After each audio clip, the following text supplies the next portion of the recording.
unbelievable, what we're calling a secret tortoise garden here.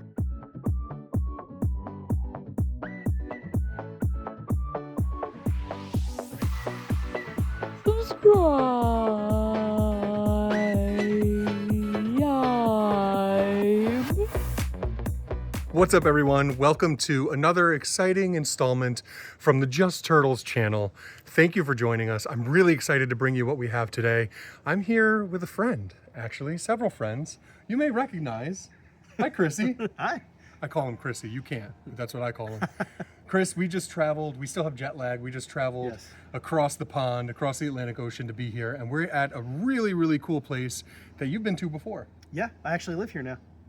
I didn't realize. Really? No, I don't. I wish I did, though.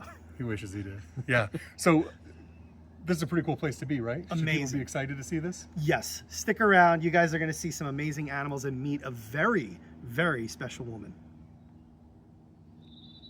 Yeah, so this is also, I love this tortoise. She's one of my favourites. Frida, yeah. So she's got the hole in the shell again. Yeah. And then she's got damage from what might be a lawnmower here. And she's got a broken jaw, look. Oh, right. She resembles some of the animals that we have from Algeria in the shape, and then you could tell, you know, at one point what the markings looked like. Yeah. You know, they're not huge animals. They're decent size. They're not the Algerian giant ones, obviously. But the guy thinks what I said is hysterical. What is that? That's a gull. Oh. We do have kites and buzzards. Hecklers. Yeah. I'm here with two of my favorite things in the world. Chris Leone, first of all, and second of all, a new species that I've never seen, or taxa that I've never seen. And technically, it's not actually a new taxa. No. Because, yeah, so you were just talking about this. I'm stealing. But basically, I've never seen this. This is not the normal Asia Minor tortoise that we would call the Ibera Greek in the US. It's not a marginated tortoise, which we obviously know really well in the US as well. This is a species or taxa, allegedly, arguably, Very good. not officially, that is not in the United States. Tell me about it. What is this? This was, as of the 1990s, classified as Testudo graeco-whitei. So that was the common name would have been the Algerian giant spur-thighed tortoise. Again, in the US, we call these Greek tortoises, which is not really all that accurate because the only Greek tortoise that occurs in Greece is the Asia Minor Testudo graeco-ibera. The rest of them come from the Middle East, parts of Asia, or North Africa. So this animal was discovered in the Algerian mountains in the 1990s. And that's what it was dubbed. And it's a very different animal. You can see we don't have them in the US. And they're incredibly impressive. And on average, they get bigger than the Ibera. They're more closely matched with the marginated. You know, these things are huge. It's incredible. It's amazing to see animals that are on kind of the latter end of the size scale, even for their type, even if it's a small species. So like we were just looking at a very large Egyptian tortoise and get all excited about that. So even, you know, those small species, when you see a large member of its kind, it's pretty cool to see. And you see this kind of size spectrum that plays around with all I mean, pretty much any species, but it's so paramount with the testudos, you know? So you've got marginated tortoises that are surpassing 14, 15 inches in Sardinia, where they were introduced. They don't even actually, you know, naturally occur there. They were introduced by humans, but they've formed their own phenotype. Then you go to the southern portions of Greece on the Peloponnesus, where the marginateds are tiny, and that's when they at one point were classifying them as a dwarf marginated. The Western Hermann's tortoises, also on Sardinia, they're huge. But then you go to the mainland of Italy, they're much smaller. You go to the island of Majorca in the Balearic Islands, and they're really small, and they have a totally different type of phenotype, you know? So this animal, we don't really know what it is because they debunked that taxa for a long time, recently brought it back, but they applied it to a totally different animal, also a testudo, also a spur-thighed or Greek tortoise, but not this one. So while it's very interesting, it's a huge headache. So we don't know where the artists, the animals formerly known as whitei, currently sit. That's the tough part because of that natural variation from place to place that you talked about, which I guess is considered to be like clinal variation or just, Animals are different in different places, and we try to put these black and white systems in place that tell you this is this is that, but really they're all different. So Right. it's really just tough to keep track of them all. Genetics, unfortunately, which are hard to obtain, and accurate genetic research as well, is the only way to be somewhat sure. The animals can be visually identified. They can. It's just that we don't know enough about certain things to be able to really firmly apply, hey, this animal's going to have this and nothing else, or it's going to always have that. You see variation even with some of the more well-defined animals. Going back to the Western Hermann's tortoise, they don't always have that perfect keyhole on the fifth vertebral scoot. It might look more like an explosion, like a mushroom cloud explosion, and that throws people for a loop because they are looking for that black and white, which of course that would be amazing if we could do it that way, but we can't, And even in a given population, not every single the artist formerly known as Whitey Eye is going to look like Mrs. Pierce. They're going to be variants. This is Mrs. Pierce, and she deserves a name. Not every turtle tortoise has a name. She deserves a name. Yeah, they have to earn it. But that's really cool. Think about that when you think about conservation, preservation of species. Think about how we have all of these different animals that are members of their own species, subspecies, taxa, and it gets complicated. And if you don't know exactly where an animal's from, it's really difficult to know where that animal could ever go back, even with genetic work. So it's all flawed. We're doing the best we can with what we have to work with. And for that reason, it's really important to keep animals where they belong in the wild and to do everything we can to try to keep those animals safe, because captivity, it's very complicated. It's an important part of the mix, but and the solution, but it's just complicated. Well said. Thanks, brother. So I'm not an expert in testudo tortoises, right? But we have an animal that even Chris can't identify. Normally when there's a testudo, and I do okay, but if there's one that I can't really identify, I go right to Chris. Hey, let me know what this is. He doesn't know what this one. All he could tell me is that this is a North African Greek tortoise or spur-thighed tortoise, testudo graica, and what a cutie. I just had to share him. I'm telling you right now, this is the most attractive, handsome, derpiest little tortoise that I've ever seen in my entire life. So I had to just share him with you.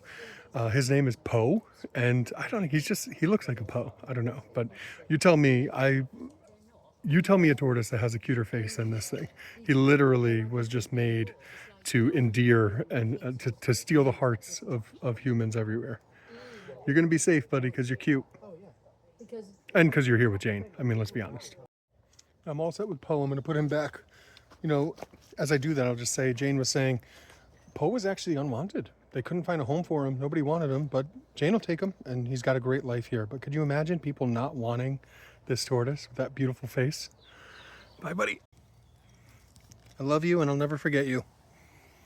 These apples that Casey and Chris are eating, they're an ancient East of England variety, and from them came Golden Delicious, but these are so much better than Golden Delicious, so you're going to have to try one, Anthony. Oh, I'm going to do it. I have a tortoise in my hand and a phone in the other. I'll get you doing Here you it. Because we got to get the sound. go. Get the sound. Kev, don't mess the sound up. Do you want this? I eat this little apple That little apple. You're going to make it turn into this. Because they made it bigger? There are bigger ones. You could probably reach them. Do it. This is all part of the experience. Here comes Hold on. the You can't eat an apple without rubbing it on your shirt first. Look at that shine. Okay, hold on. Quiet on the set. Oh my gosh. That's the tastiest crunch I ever heard. Yeah. That's from Vlasic Pickles. We know. Dude. That's the tastiest crunch I ever heard. As we're going from section to section within the yard, or what would be called here the garden, I'm thinking about how lame yards are in America and how absolutely beautiful this is. There's all sorts of plants and natural spaces for bugs and insects and all sorts of stuff. Animals, birds. It's cool to see. No one ever wants to go into. Why is that? Because we're going to get pricked? A puntier and you get stuck all over. Some of them cacti are from various sources. Before Brexit, I hasten to add. They're quite handy in the winter to give them a little bit of an extra treat. Yeah. I was going to ask how often or if you harvested that for the tortoises. Yeah, I do. Mind your head on this, okay? Always do. Yep. So this is our secret garden.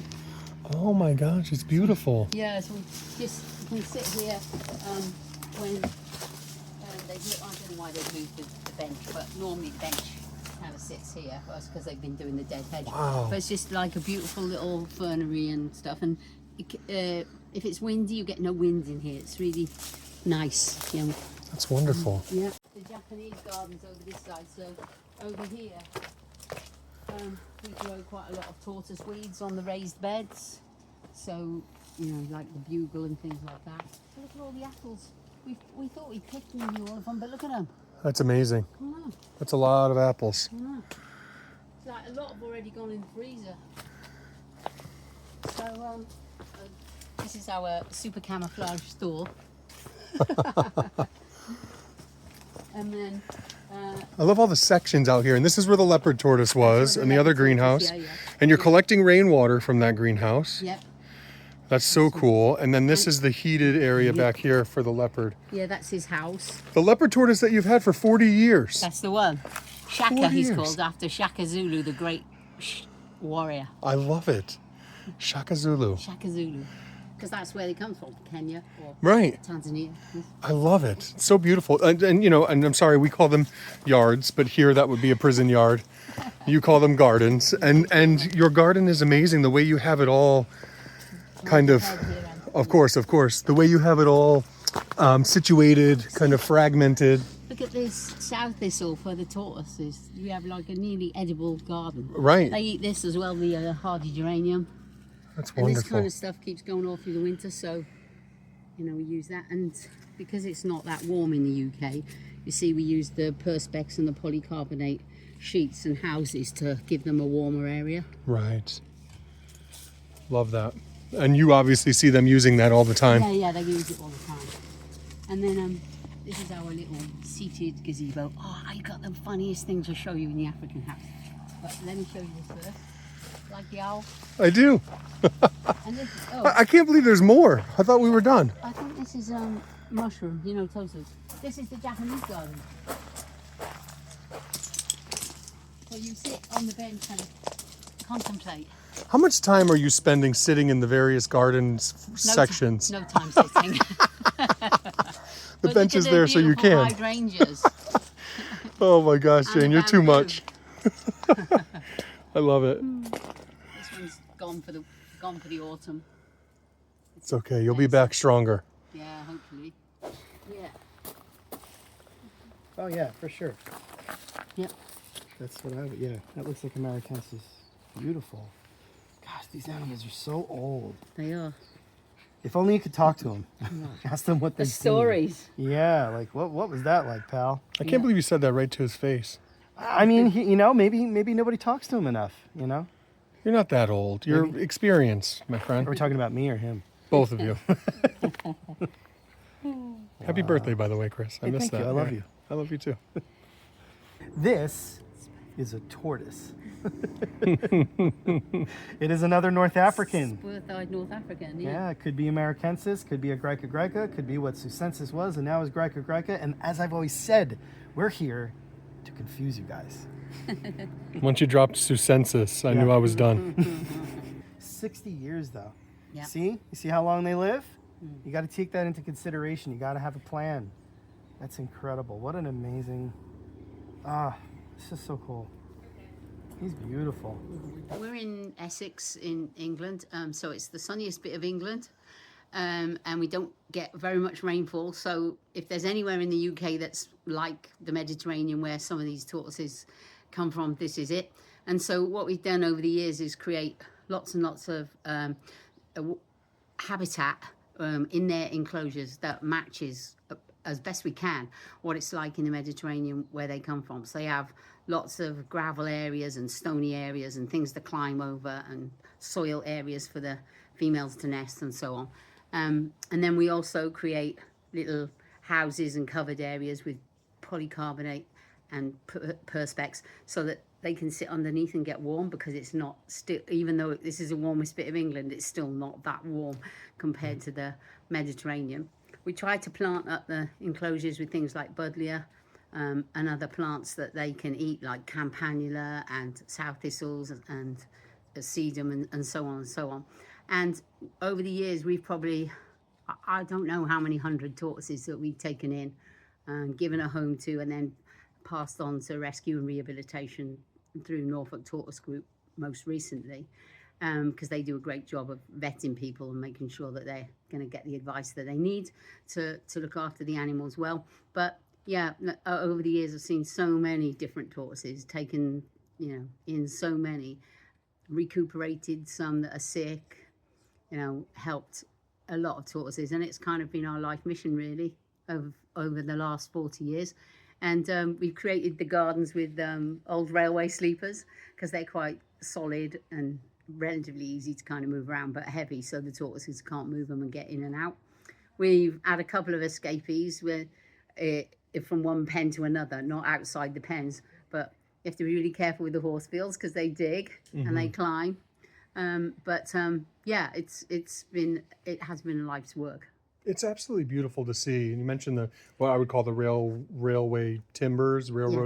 Yeah.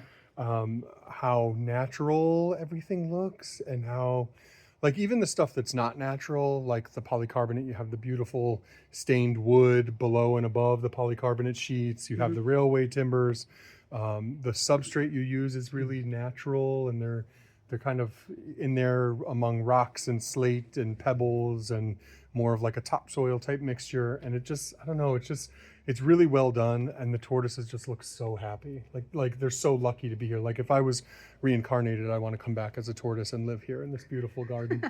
It is a very beautiful garden. We're really lucky to have it. And if you can see as well that we mow part of the grass, but I did notice that. But we tried to keep some of it for wildlife as well. Yeah. And we try to garden in a wildlife way. We don't use pesticides or any other chemicals. And because we've got all these beautiful plants, we can use a lot of them for tortoise food. I love it. So they get a bigger variety in their diet. It's great. I love it. A completely mowed lawn is a lie. It's a sham that we've all fallen for, and this is the way to do it. I love it. Thank you for everything you do. You're a hero, and it's such an honor to be here with you and see what you do, where you do it. Well, it's so nice of you to come and visit us, Anthony. It's great because I saw you in New Jersey and now seeing you in the UK. It's brilliant. Yeah, and you do the same sort of stuff over there, so it's fantastic. Yeah, there's a short list. There's only a couple people that I've been with in 2 different continents. So, and you're on that list now. This is awesome. It's good. The best.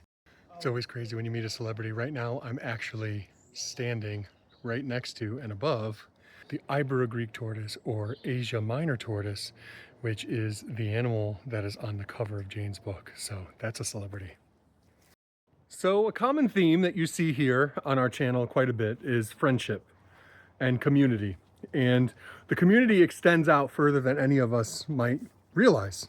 Here we are in the United Kingdom at this amazing, beautiful garden that is so well kept and so thoughtfully designed.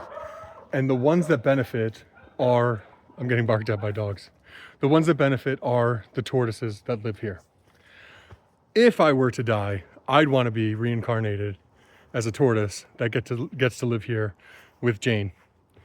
Absolutely incredible what can be done when you put the time and effort into designing thoughtful and creative habitats that give the animals everything they need to thrive. And what more proof do you need than animals that have lived here or have lived in captivity for 40, 50, 60 years, like the animals that are here with Jane.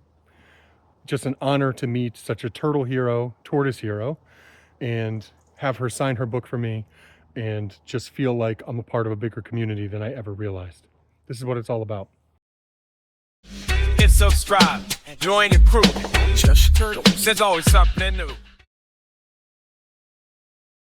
This is a perfect example of why Americans are uncultured and know nothing, because here you are, Lindsay Lohan, and remnants from her car crash in Los Angeles. Yeah. I love it. I love it. Thank you. That makes me feel like I'm at home a little bit. Well, there you go. Yeah. Yeah. And we hung it up nicely, so. It is beautiful. Hi, Gav. Are you recording? Yeah. Good. Hi, Gav. Hi, Gav. Love you. Rivers. It's defined by 3 rivers. So at the bottom is the Thames. Yes! Oh my gosh. Okay, I'm gonna sit. You I have to sit. write you a nice message. Yeah, let me get rid of that. Are we rolling? We're rolling. We're rolling. Chris Leone, special guest cameraman, Chris Leone right now, and I'm with Jane Williams in her home in the UK. Really happening. And Jane is an author, and I'm an author, and we're signing each other's books right now. I'm so giddy. This is so cool. And Jane, I'm so excited. This is the first time I've seen your book in person, so I'm really excited. The tortoise that's on the cover is outside. And you're a behaviorist, and this book is on husbandry and welfare of tortoises, and I can't wait to see what you have, but also to talk to you about what you do. Thank you. It's really a pleasure to see you again, Anthony, having met you in New Jersey and now again in the UK. And your book is fantastic, if I might just say. And I think my book's fantastic as well. Me too. Yeah, so I hope you think the same. We both think that about we each all other. this is a mutual appreciation society momentarily. And so what's in here is all about trying to meet tortoises' physical needs in captivity, but also thinking about their emotional state and their mental health as well. So I've included some stuff about training and behaviour and social interactions and learning and things like that. So yeah, I hope it's useful. So if you consider yourself a lifelong learner and you want to have like this kind of multifaceted, multimodal learning, these books together might be a really good complementary pair. piece. Yeah, Yes. right? Yeah, because A great pair, just like you and me together right now, yeah, right? we're so similar. I wish we didn't live on opposite sides of the pond, as it were. Absolutely. I'm just saying. We need All to right. make the pond smaller. I'm gonna write exactly. Whoa, that was really fancy. Wow, he's got a rock star That's a new one. singer. It's 7 o'clock on the dot. I'm in my drop top, cruising the streets.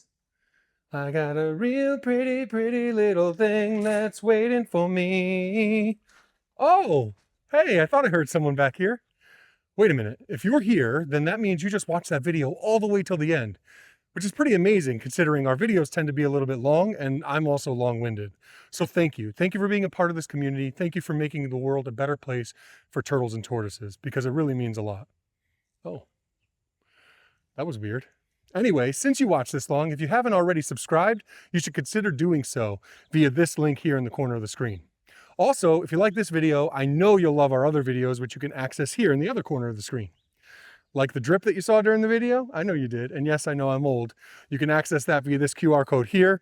And lastly, my Amazon author page, because I am a turtle author. I've written several books about turtles. You can access via this QR code.